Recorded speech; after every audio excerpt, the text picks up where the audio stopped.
প্রিয় দর্শক, বাংলাদেশের মাননীয় প্রধানমন্ত্রী শেখ হাসিনা এবং তার জ্যেষ্ঠ পুত্র, তার পুত্র সজীব ওয়াজেদ জয় আজকে দিল্লিতে একটি সংবাদ সম্মেলনে কথা বলেছেন।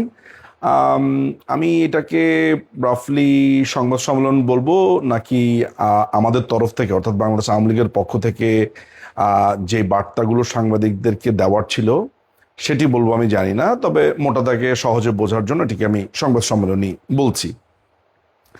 সংবাদ সম্মেলনে খুবই পরিষ্কার বক্তারা বাংলাদেশের কারেন্ট সিচুয়েশন তুলে ধরেছে, সেখানে যে নির্মমতা চলছে, যে খুন খারাপি চলছে, যে ভয়ঙ্কর অবস্থা, ইকোনমির যে আহ, পতন, বাংলাদেশের মানুষ যে কষ্টে আছে, সমস্ত কিছু বক্তাদের বক্তব্যে উঠে এসেছে। মাননীয় প্রধানমন্ত্রী মোটামুটি সব ধরনের সবকিছুই কভার করেছেন এবং অন্যান্য বক্তারাও আলাদা করে তারা কভার করেছেন। আমাকে বেশ কয়েকজন অনুরোধ করেছেন, যেহেতু এই প্রোগ্রামটা ইংরেজিতে ছিল, সাংবাদিকরা অনেক প্রশ্ন করেছেন এবং সেগুলো অনেকেই বুঝতে পারেননি, এবং মোটা দাগে পুরো ব্যাপারটা কি, মাননীয় প্রধানমন্ত্রী কবে ফিরবেন, এবং তিনি বারবার বলেছেন যখন সময় আসবে তখন তিনি ডেট এবং টাইমটা জানাবেন। আপনারা লক্ষ্য করে দেখবেন যে সাংবাদিক সুলতানা রহমানের একটি প্রশ্নের উত্তরে মাননীয় প্রধানমন্ত্রী পরিষ্কার করে ডিসেম্বর শব্দটা জয়ের মাস, ভিক্টোরির মান্থ অফ ভিক্টোরি, যেটা তিনি উল্লেখ করেছেন, তার মানে ডিসেম্বরে তিনি ফেরত যাবেন, এই কথাটা তিনি পুনর্ব্যক্ত করেছেন। ব্যক্তিগত ক্যাপাসিটিতে আমি মাননীয় প্রধানমন্ত্রী শেখ হাসিনাকে এই প্রশ্ন করেছিলাম যে আপা, এটি আহ, গত সপ্তাহেরই ঘটনা হবে যে আপা এই যাওয়ার ব্যাপারে আমাদের প্রস্তুতি এবং অন্যান্য ব্যাপার স্যাপার সমস্ত কিছু নিয়ে আমি তাকে আলাদাভাবে প্রশ্ন করেছিলাম। যতটুকু সাধারণ দর্শকদের জন্য বলা যায় ততটুকুই আমি বলছি। সেটা হচ্ছে যে মাননীয় প্রধানমন্ত্রী উনাকে যারা উনার ক্যারেক্টারটা জানেন, উনার উনার ট্রেইটগুলো যারা বোঝেন, যারা উনার কথা, বোল্ডনেস, শার্পনেস, এই পুরো ব্যাপারটার সাথে বা গত 4 দশক ধরে 5 দশক ধরে যারা উনার রাজনীতির সাথে পরিচয় আছে, একটা ব্যাপার আমি অন্তত পক্ষে নিশ্চিত হয়েছি, সেটি হচ্ছে যে মাননীয় প্রধানমন্ত্রী দেশে ফিরে যেতে চান। এবং আপনারা তো আজকে শুনছেন এটা যে ডিসেম্বরে তিনি যেতে চান। ডে ওয়ান তিনি ভারতে যখন বাংলাদেশের সশস্ত্র বাহিনী এই জঙ্গিদের সাথে পেরে না উঠে উনাকে একটি নিরাপদ স্থানে অর্থাৎ ভারতে উনাকে এনে রেখেছে, আর তার কয়েকদিন পর থেকেই মাননীয় প্রধানমন্ত্রী আসলে কোনোভাবেই স্বস্তি পাচ্ছিলেন না। তিনি বারবারই তার দেশে ফেরত যেতে চাচ্ছিলেন। সিচুয়েশনগুলো সময়ের সাথে সাথে অনেকগুলো ফেস, অনেকগুলো অধ্যায় আমরা এই ঘটনা প্রবাহতে দেখেছি। উনার সাথে ব্যক্তিগত পর্যায়ে যারা কথা বলেছেন, যারা উনাকে চেনেন, তারা জানেন যে গত 2টা বছর ধরে, বা আমি বলবো যে উনার যে ব্যাকুলতা, উনার যে আকুলতা দেশে ফেরার, সেটা এটা চোখে না দেখলে এটা অবিশ্বাস্য একটা ব্যাপার। আমি যেমন শুরুতেই মনে করতে পারি যে উনার সাথে আমার প্রথম যখন কনভারসেশন হয় 2024 সালে অগাস্টে, ওই ঘটনার জাস্ট কয়েক সপ্তাহের মধ্যেই তিনি প্রথম যেই আলাপটা করেছিলেন সেটা হচ্ছে সাধারণ মানুষ তারা যেই ভাতাগুলো পেত, যেমন চিকিৎসা ভাতা, বেকার ভাতা, তারপরে বার্ধক্য ভাতা, বিয়ের জন্য আলাদা ভাতা, প্রেগনেন্সির সময় যে ভাতাগুলো, সেগুলো যে এই দখলদারি ইউনূস সরকার বন্ধ করে দিয়েছে, প্রথমে তিনি সেগুলো নিয়ে আলাপ করেছেন। আপনারা মাননীয় প্রধানমন্ত্রী শেখ হাসিনাকে আপনাদের পলিটিক্যাল আইডিওলজি অনুযায়ী নানানভাবে অনুবাদ করতে পারেন, ব্যাখ্যা করতে পারেন, বলতে পারেন, সেটা নিয়ে আমি কোনো রকমের, সেটা নিয়ে আমি কোনো আলাপেই যাব না, যে যার মতো করে তাকে ব্যাখ্যা করবেন। আমি একজন সাধারণ নাগরিক হিসেবে বাংলাদেশের, আজকে বাংলাদেশ আওয়ামী লীগের অনুরাগী হিসেবেও না, একেবারে সাধারণ নাগরিক হিসেবে আমার কাছে একটা ব্যাপার, আমি বাসাতেও যখন ওনার সাথে ফোনে কথা বলেছি, আমি আমার বাসাতে আমার স্ত্রী, আমার বাবা মা, তাদের সাথেও আমি টেলিফোনে খুব আশ্চর্য হয়ে বলেছি যে আমার কাছে খুবই আশ্চর্য লাগে যে উনি এত কিছুর পরেও খালি বাংলাদেশের মানুষ, বাংলাদেশের মানুষ, বাংলাদেশের দেশের মানুষের সমস্যা, কষ্ট, এগুলো নিয়ে কথা বলেন। আমার মনে আছে যখন 32 নাম্বার ভাঙছিল, ওই দিন আমি খুবই ইমোশনালি হয়ে বলেছি যে পাসপোর্টই ছিঁড়ে ফেলবো, এই দেশ আমার না, এই দেশে আর যাবোই না, এই দেশ আমার কোনোভাবে হতেই পারে না। আমি সাধারণ মানুষ, আমি সাধারণ মানুষের মতো আমার আমার যেই স্নায়ুর চাপ হয়তো আমি তখন নিতে পারিনি, আমি আমার মতো করে বলেছি। তো মাননীয় প্রধানমন্ত্রী কিন্তু পরিষ্কার করে বলেছেন যে না, এভাবে বলো না, এটা আমাদের দেশ, এটা বাংলাদেশ। সো এই দেশের মানুষকে আমাদের ঠিক করতে হবে, এই দেশের মানুষের ভাগ্য উন্নয়ন করতে হবে। ওই 5 তারিখ রাতে বাড়ি ভাঙছে আর তিনি বাংলাদেশের মানুষের ভাগ্য উন্নয়নের কথা বলছে এবং আমাকে শুধরে দিচ্ছেন। আমি যতবারই আমি যতবারই বলেছি যে আমি আমার রাগে অনেকবার বলেছি যে এই বাংলাদেশের মানুষ বেঈমান, এরা অকৃতজ্ঞ, ততবারই তিনি আমাকে শুধরে দিয়েছেন না এটা বলা যাবে না। হয়তো বা কিছু মানুষ এমন, কিন্তু সারা বাংলাদেশের মানুষ সবাইকে এটা বলা যাবে না। এটাই এটাই ঠিক, সারা বাংলাদেশের মানুষকে আমি কেনই বা বলবো। বাট আমি আমার আবেগের জায়গা থেকে বলেছি, কিন্তু মাননীয় প্রধানমন্ত্রী বারবার বারবার করে আমাকে শুধরে দিয়েছেন। এমনকি আমি আরেকটা ছোট বলতে পারি, ছোট একটা ঘটনা বলতে পারি। আসলে এইসব ঘটনা এই কারণে বলছি যে এই মানুষগুলোকে না চিনলে তার যে শার্পনেস, তিনি যে ফেরত যাবেন, কেন যাবেন, সেই জিনিসগুলো আপনাদের বোঝা প্রয়োজন।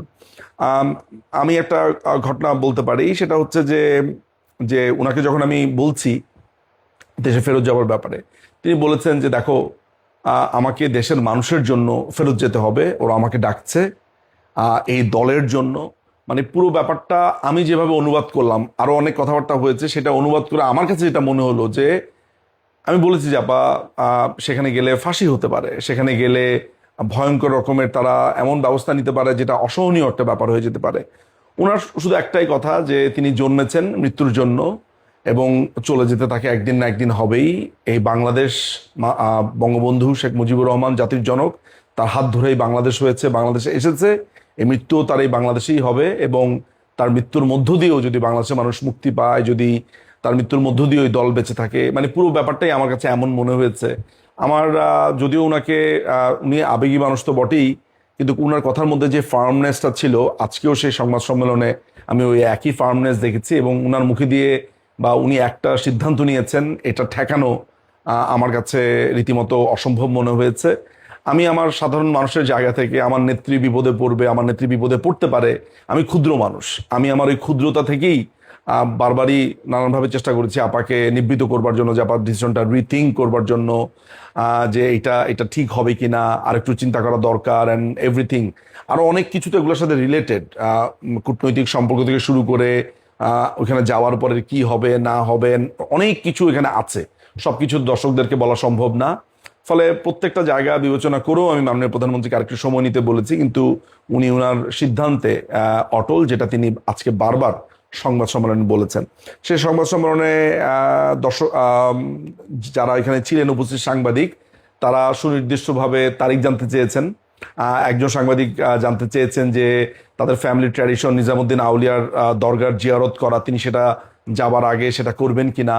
একজন সাংবাদিক জিজ্ঞেস করেছেন যে মোদি সরকার কিছুদিন আগে তাকে সিস্টার বলে অভিহিত করেছে, আমার বোন বলেছে, ফলে তার এই ফেরত যাওয়ার ব্যাপারটা ভারত সরকার কিভাবে দেখছে, এই ব্যাপারে মতামতটা কি। তারপরে সজীব অজয় জয় ভাইকে বলা হয়েছে যে আপনি যেহেতু আমেরিকান নাগরিক, তো আমেরিকান ভারতের যে যিনি অ্যাম্বাসেডর আছে, তিনি বাংলাদেশে গেছেন, তিনি কয়েকদিন আগে বাংলাদেশে গিয়ে বিভিন্ন পার্টির সাথে কথাবার্তা বলেছেন, এই ব্যাপারে আপনার মন্তব্য কি, তিনি তার সেখানে বক্তব্য দিয়েছেন। সব কথার এক কথা, মাননীয় প্রধানমন্ত্রী যে কথাটা ঘুরে ফিরে বারবারই বলেছেন, একটা বার বলেছেন ডিসেম্বরের কথা, আর বাকি সময় বলেছেন যে তিনি সময় এবং ডেট সময় হলেই তিনি সেটা জানিয়ে দিবেন। ফলে স্বাভাবিকভাবে আমাদের দলীয় একটা পরিকল্পনা আছে, আমরাও সাধারণ নেতাকর্মী যারা আছি, আমরাও যারা এই বিষয়গুলো সবসময় ওনার সাথে আলাপ করেছি, দেখেছি, কাছাকাছি থেকেছি, আমরাও চেষ্টা করছি আমাদের মতো করে এই পুরো ব্যাপারটাকে কিভাবে দেখা যায়, সেটা আইনগতভাবে বলেন, কূটনৈতিকভাবে বলেন, নানান ধরনের সেগমেন্ট, নানান ধরনের জায়গা থেকে, নানান ধরনের কোয়ার্টার থেকে সবাই যে যার মতো করে ব্রেন স্টর্মিং করছে, কাজ করছে, সেটার এক ধরনের পরিকল্পনা তো আছেই। সো এগুলো প্রকাশ্যে বলবার কিছু না, এগুলো সাধারণ দর্শকদের আমার মনে হয় না যে এই ব্যাপারগুলো খুব বেশি জানবারও প্রয়োজন আছে। কারণ স্ট্র্যাটেজি যদি আমি খোলা মাঠে বলেই দেই বা এটা এটা যদি এই আলাপই করি, তাহলে সেটার আসলে আমি বলবো নেতিবাচক দিকটাই থাকে সবচাইতে বেশি। তো আমার আজকে এই ভিডিওটা করবার প্রধান উদ্দেশ্যের যে জায়গাটা হচ্ছে যে মাননীয় প্রধানমন্ত্রীর দেশে ফেরার ব্যাপারে আমি অন্তত পক্ষে নিশ্চিত যে তিনি এই সিদ্ধান্ত নিয়েছেন এবং তিনি সেটা তার দেশে ফেরত যেতে চান। তিনি দরকার হলে মৃত্যুকে বরণ করে নিতে চান। এই ধরনের রাজনীতিবিদ, এই ধরনের দৃঢ় চিত্তের অধিকারী, এই ধরনের মানুষ বাংলাদেশের রাজনীতিতে এইটা আসলে অনেকেই হয়তো বা কল্পনা করতে পারে না। কিন্তু বারবার আমরা একটা কথা ভুলে যাই যে তিনি বঙ্গবন্ধু শেখ মুজিবুর রহমানের কন্যা, তিনি জাতির পিতার কন্যা। শেখ হাসিনা বাংলাদেশের উত্তর, শেখ হাসিনা বাংলাদেশের উত্তর। আমি সবসময় এই কথাটা বলেছি, আমি সবসময় এই কথাটা বলে এসেছি, আমি সবসময় বলে এসেছি মাননীয় প্রধানমন্ত্রী শেখ হাসিনা বাংলাদেশের উত্তর, বাংলাদেশের অ্যান্সার, বাংলাদেশের সমস্ত সংকট বা সাহস বা ব্রেভারি যা কিছুই বলি না কেন, সেটার স্পষ্ট উত্তরই হচ্ছে মাননীয় প্রধানমন্ত্রী শেখ হাসিনা। সুতরাং আমরা যারা বাংলাদেশ আওয়ামী লীগের কর্মীরা রয়েছি, যারা অনুরাগী রয়েছি, যারা বাংলাদেশকে নিয়ে চিন্তা করি, আমরা তার এই সিদ্ধান্তকে, তার এই সিদ্ধান্তের ক্ষেত্রে পরবর্তী যা যা করণীয় সেটার জন্য আমরা সোচ্চার রয়েছি। এবং আমি নিশ্চিত যে বাংলাদেশের লক্ষ কোটি যে সমর্থক রয়েছে, জনতা রয়েছে, সাধারণ মানুষ রয়েছে, তাদের পক্ষ থেকেও একটা বড় ধরনের আমরা মুভমেন্ট আমরা দেখতে পাবো। আমরা সেই আশ্বাসটা সবসময় ব্যক্ত করি। এই সংবাদ সম্মেলনে মাননীয় প্রধানমন্ত্রী এবং তার সন্তান ছাড়াও বাংলাদেশের জাতীয় দলের ক্রিকেটার অলরাউন্ডার সাকিব আল হাসান তিনি উপস্থিত ছিলেন, আপনারা দেখেছেন। ফলে আপনারা এও জানেন যে সাকিবের এই সংবাদ সম্মেলনটার পরে সাকিব আল হাসানের বাড়িতে ককটেল বিস্ফোরণ হয়েছে, আগুন লাগিয়ে দিয়েছে। এতে করে বোঝা যায় যে কি ভয়ঙ্কর অবস্থা বাংলাদেশে চলছে। এবং যে তারেক রহমান নির্দেশ দিচ্ছে এই ঘটনার পরপরই আপনার বলছে যে তারা একটা স্টেটমেন্ট দিয়েছে, এটা 7 বার এডিট করেছে, প্রায় এখন পর্যন্ত প্রায় 65,000 বা 60,000 মানুষ মনে হা রিয়াক্ট দিয়েছে এদের সেই স্টেটমেন্টে।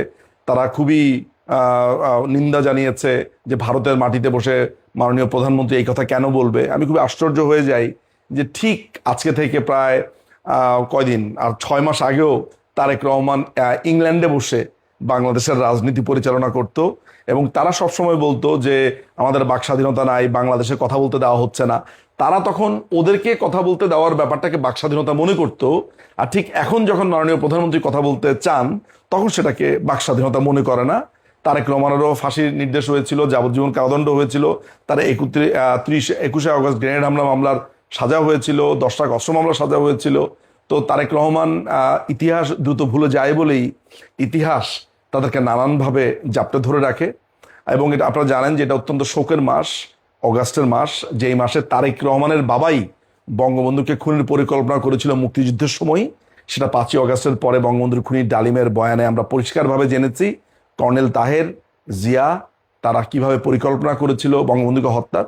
সুতরাং এই অগাস্ট মাসটা বঙ্গবন্ধুকে খুনের মাস এবং জিয়া রহমানের বাবার হাতে রক্ত, জিয়া রহমানের হাতেও রক্ত। তিনি নিজেও মাননীয় প্রধানমন্ত্রীর এই পুরো স্পিচটা বসে বসে দেখেছেন, আমরা সেটা দেখতে পেয়েছি। তো নিজেই বসে বসে চুপটি করে বক্তব্য দেখছেন। আবার আপনার মাননীয় প্রধানমন্ত্রীর বক্তব্য যাতে দেশে প্রচারিত না হয় সেটার জন্য আবার নানান ধরনের ব্যবস্থা নিচ্ছেন, প্রতিবাদ লিপি জানাচ্ছেন, আবার নিজে ইংল্যান্ড থেকে ঠিকই রাজনীতি করে গেছেন। এই যে দ্বিচারিতা, এই যে হিপোক্রেসি, এগুলাই হচ্ছে বিএনপি। তো সর্বশেষ একটা কথাই বলবো যে মাননীয় প্রধানমন্ত্রী দেশে ফিরবেন, লক্ষ কোটি জনতা রেডি, এবং আমাদের যে পরিকল্পনা আছে, আমরা যে স্ট্র্যাটেজি নিয়েছি সেটিও আমরা বাস্তবায়ন করবার জন্য যা কিছু করবার সেটা আমরা করব। জয় বাংলা, জয় বঙ্গবন্ধু, বাংলাদেশ চিরজীবী হোক।